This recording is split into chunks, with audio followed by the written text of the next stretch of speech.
तो दोस्तों ग्रेविटेशन का एक एग्जांपल सॉल्व करना बचा था टेक्स्ट बुक के अंदर, जो है पेज नंबर 83 के ऊपर एग्जांपल 5.3।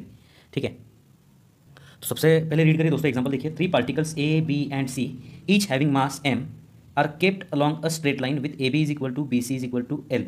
ठीक है, तो यहाँ पे दोस्तों 3 पार्टिकल्स जो कि है देखिए ए, दूसरा है दोस्तों यहाँ पे बी और तीसरा है सी, जो अलॉन्ग स्ट्रेट लाइन रखे गए हैं और ए बी और बी सी की जो लेंथ है वो आपको दी गई है एल है ये। ठीक है दोस्तों, इन तीनों का मास m है, इसका मास भी m है, इसका मास भी दोस्तों m है और ये जो सी पार्टिकल है इसका मास भी m है। ठीक है, अब आगे बढ़िए दोस्तों। Fourth particle D is kept on the perpendicular bisector of A C at a distance L from B. तो ये ए सी की परपेंडिकुलर बाइसेक्टर मतलब ये लाइन दोस्तों। ठीक है, इस लाइन के ऊपर एल डिस्टेंस पे एक पार्टिकल रखा गया दोस्तों जो है डी पार्टिकल, और इस डी पार्टिकल का मास भी आपको m एज्यूम करना है। यहाँ पे ये एग्जांपल में नहीं दिया है, लेकिन यहाँ पे एज्यूम करना है दोस्तों m, ये देना चाहिए था। डी पार्टिकल का मास भी दोस्तों m है। ठीक है, आगे बढ़िए, क्या डिटरमाइन करना है दोस्तों आपको? Determine the gravitational force on D. Okay, इसका मतलब क्या है दोस्तों? इस डी पार्टिकल के ऊपर नेट ग्रेविटेशनल फोर्स आपको कैलकुलेट करना है। ठीक है, तो ये ए पार्टिकल इस डी पार्टिकल को अपनी तरफ खींचेगा। ओके, विथ फोर्स F1 बोल सकते हो आप। ठीक है, F1 क्या होता है दोस्तों? ग्रेविटेशनल फोर्स क्या होता है? G m1m2 डिवाइडेड बाय ये डिस्टेंस का स्क्वायर। ठीक है, तो सबसे पहले आपको ये डिस्टेंस निकालना होगा दोस्तों। ये डिस्टेंस आपको पता है L, ये डिस्टेंस आपको पता है, ये एंगल 90 है। ठीक है, तो पाइथागोरस थ्योरम से आप ये डिस्टेंस निकाल सकते हो। कैसे निकालोगे दोस्तों? देखिए, ये डिस्टेंस आपको निकालना है। आपको ये डिस्टेंस पता है L है, ये डिस्टेंस आपको पता है L है, तो ये डिस्टेंस x एज्यूम करते हैं हम। X square is equal to क्या होता है दोस्तों? ये L square plus L square. Okay, L square plus L square, so X square is equal to what? 2l square. Therefore x is equal to what? ये इसका root लेना होगा आपको, √2l। ठीक है, तो ये जो डिस्टेंस है ए और डी के बीच का, ये है दोस्तों √2l। तो ए पार्टिकल डी पार्टिकल को अपनी तरफ खींचेगा विद ग्रेविटेशनल फोर्स, और ये ग्रेविटेशनल फोर्स क्या होता है दोस्तों? G m1m2 मतलब G m1m2 डिवाइडेड बाई ये डिस्टेंस का स्क्वायर। ये डिस्टेंस कितना है दोस्तों? √2l। तो √2l का स्क्वायर मतलब कितना होगा दोस्तों? यहाँ पे 2l स्क्वायर। ठीक है, √2 का स्क्वायर 2, l का स्क्वायर l स्क्वायर। ओके, तो दोस्तों पार्टिकल सी भी इस डी पार्टिकल को अपनी तरफ खींचेगा। Okay, with the same force, क्योंकि देखिए मास सेम है दोनों का और डिस्टेंस भी सेम है, तो ये फोर्स क्या होगा? इसको हम F2 बोलेंगे। F2 फोर्स क्या होगा दोस्तों? G m1m2 डिवाइडेड बाय इन दोनों के बीच का डिस्टेंस क्या होगा दोस्तों? यहाँ पे √2l का स्क्वायर मतलब क्या होगा? 2l square. ठीक है, दोस्तों ये जो पार्टिकल बी है, ये पार्टिकल बी भी डी पार्टिकल को अपनी तरफ खींचेगा विथ फोर्स F3 बोलेंगे हम इसको। F3 निकालने का फॉर्मूला क्या है दोस्तों? G m1m2 मतलब क्या होगा दोस्तों? देखिए, G m1m2 डिवाइडेड बाई इन दोनों के बीच का डिस्टेंस कितना? L, so this is L square.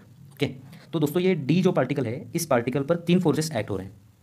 ठीक है, यहाँ पे मैं दिखाता हूँ। देखिए, ये डी पार्टिकल जो है, इसके ऊपर एक फोर्स नीचे की तरफ जो कि है F3, एक फोर्स इस डायरेक्शन में लग रहा है जो कि है कितना है? F1, और एक फोर्स लग रहा है दोस्तों इस डायरेक्शन में जो कि है F2।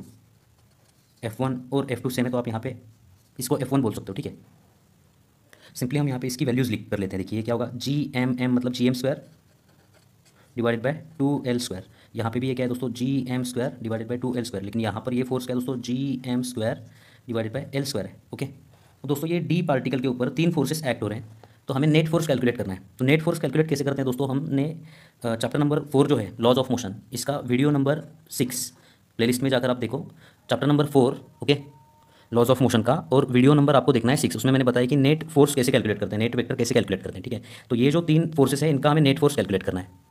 तो नेट फोर्स निकालने की प्रोसेस क्या है? सबसे पहले दोस्तों आपको यहाँ पे निकालना है एक्स एक्सिस, और यहाँ पे आपको कंसीडर करना है एक वाई एक्सिस। ओके, और ये जो भी फोर्सेस हैं जिनका भी आपको यहाँ पे रिजल्टेंट निकालना है, वो सब फोर्सेस दोस्तों यहाँ पे एक्स और वाई एक्सिस पर शिफ्ट करना होगा।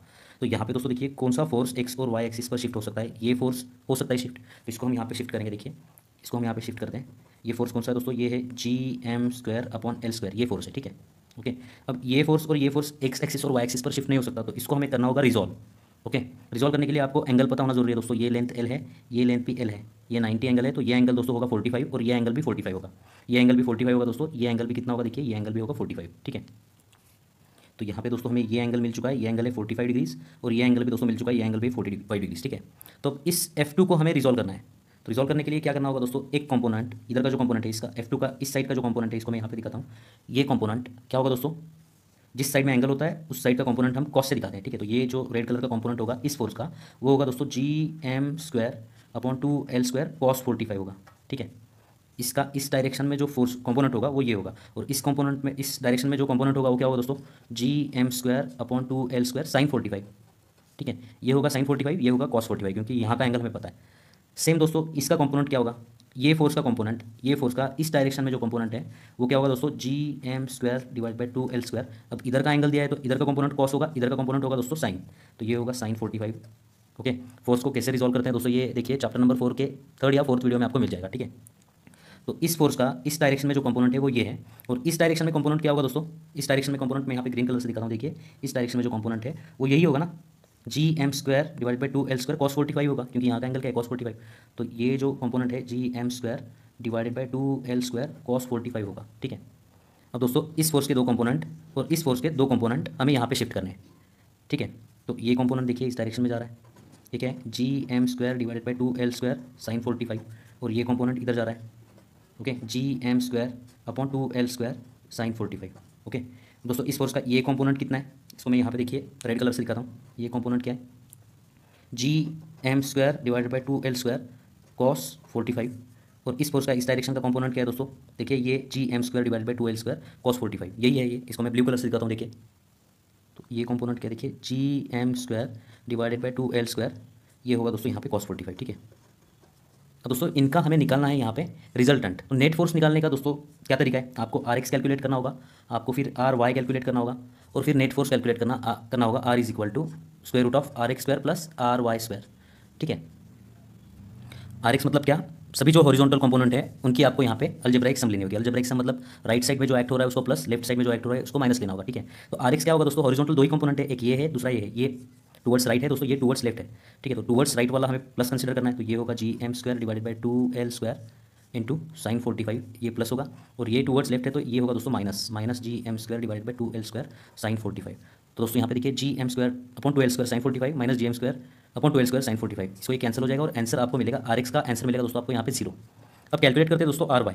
ठीक है, Ry में ऊपर जाने वाला फोर्स प्लस नीचे जाने वाला जो कंपोनेंट है उसको माइनस कंसिडर करना होता है। तो यहाँ पे ये जो तीन कंपोनेंट्स हैं 1 2 और 3, ये तीनों नीचे की तरफ हैं, तो आपको यहाँ पे माइनस कंसिडर करना होगा। ठीक है, तो Ry क्या होगा दोस्तों, देखिए minus Gm² upon L², okay, minus ये भी माइनस होगा Gm² upon 2L² cos 45, minus ये क्या होगा दोस्तों Gm² अपॉन 2L² cos 45। ठीक है, अब इसको सॉल्व करके दोस्तों हमें Ry की वैल्यू मिलेगी, फिर Rx और Ry यहाँ पे पुट करके आपको R मिल जाएगा। तो इसको सिंप्लीफाई करते हैं दोस्तों, देखिए is equal to what, minus Gm² upon what L², ये देखिए दोस्तों minus Gm² upon 2L² cos 45 minus Gm² upon 2L² cos 45 क्या होगा, minus 2 Gm² upon 2L² cos 45 होगा, -1 -1 -2 हो जाएगा।